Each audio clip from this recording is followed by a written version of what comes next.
আমি কখনোই চাইনি তারা আমার জন্য লজ্জিত হোক। যখন আমার ছোট মেয়েটা জিজ্ঞেস করত আমি কি কাজ করি, আমি সাধারণত সংকোচের সঙ্গে বলতাম আমি একজন লেবার। আমি প্রতিদিন কাজ থেকে বাড়ি ফেরার আগে পাবলিক টয়লেটে স্নান করতাম, যাতে তারা কোনোভাবেই আকার ইঙ্গিতে বুঝতে না পারে আমার কাজ কি। আমি আমার মেয়েদের স্কুল পাঠাতে চেয়েছি, তাদের লেখাপড়া শেখাতে চেয়েছি। আমি চেয়েছি তারা সম্মানের সঙ্গে মাথা উঁচু করে মানুষের সামনে দাঁড়াক।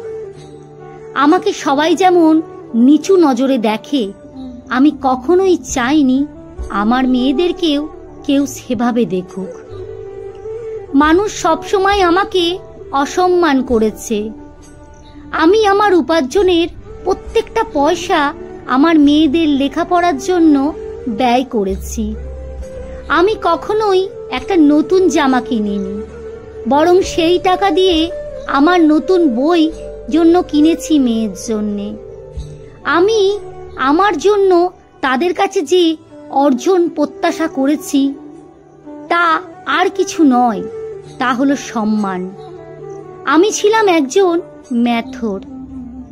আমার মেয়ের কলেজে ভর্তি হওয়ার শেষ তারিখের আগের দিন আমি তার ভর্তির ফি জোগাড় করতে পারিনি। সেদিন আমি কোনো কাজও করতে পারিনি। নোংরা স্তূপের পাশে বসে ছিলাম। খুব চেষ্টা করেছিলাম চোখে জল লুকানোর। সেদিন কাজ করার মতো কোনো ক্ষমতা আমার ছিল না। আমার সহকর্মীরা আমাকে দেখেছিল, কিন্তু কেউ আমার সঙ্গে কথা বলতে পর্যন্ত এগিয়ে এলো না। আমি ব্যর্থ হয়ে গেলাম। ভাঙা বুক চেপে হতাশায় মুজড়ে পড়লাম। কিছুতেই ভেবে পাচ্ছিলাম না বাড়ি ফিরে মেয়েকে যখন বলবো যে তার ভর্তির কথা জিজ্ঞেস করবে আমি কি বলবো। আমি জন্মগতভাবেই হতদরিদ্র। আমার বিশ্বাস ছিল আমার মতন একজন গরিব মানুষের সঙ্গে কখনো ভালো কিছু হতে পারে না। কাজের শেষে যখন ম্যাথররা আমার কাছে এলো, পাশে বসলো আর জিজ্ঞেস করলো আমি তাদেরকে আমার ভাই বলে মনে করি কি না, আমি উত্তর দেওয়ার আগেই তারা তাদের একদিনের সমস্ত আয় আমার হাতে তুলে দিল। আমি যখন সেই টাকা নিতে অস্বীকার করলাম, তারা পাল্টা আমাকে বলল আমরা সবাই দরকার হলে আজকের দিনের জন্য উপোস থাকব, কিন্তু আমাদের মেয়েকে কলেজে পড়তেই হবে। আমি কোনো উত্তর দিতে পারলাম না। সেদিন বাড়ি ফেরার আগে আমি স্নান করিনি। একজন ম্যাথর হিসেবেই সগর্বে বাড়ি ফিরেছিলাম। আমার বড় মেয়ে খুব শিগগিরই বিশ্ববিদ্যালয় পাঠ শেষ করবে। সে একটা পার্ট টাইম কাজও করে।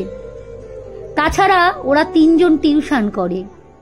আমাকে ওরা আর কিছুতেই কাজে যেতে দেয় না, কিন্তু প্রায় বড় মেয়েটা আমাকে পুরনো কাজের জায়গায় নিয়ে যায়। আমাকে আমার সকল সহকর্মীদের খাওয়ায়। ওরা হাসে আর জিজ্ঞেস করে কেন মা, তুই মাঝে মাঝে এমন খাওয়াস? আমার মেয়ে উত্তর দেয় সেদিন তোমরা যদি আমার জন্য উপোস করেছিলে, তাই আজ আমি এই জায়গায় এসে দাঁড়াতে পেরেছি। প্রার্থনা করো একদিন যেন আমি তোমাদের সকলকে রোজ খাওয়াতে পারি। আজ আমার আর মনে হয় না আমি একজন গরিব মানুষ। যার এমন অমূল্য সন্তান আছে সে দরিদ্র হয় কিভাবে? লেখা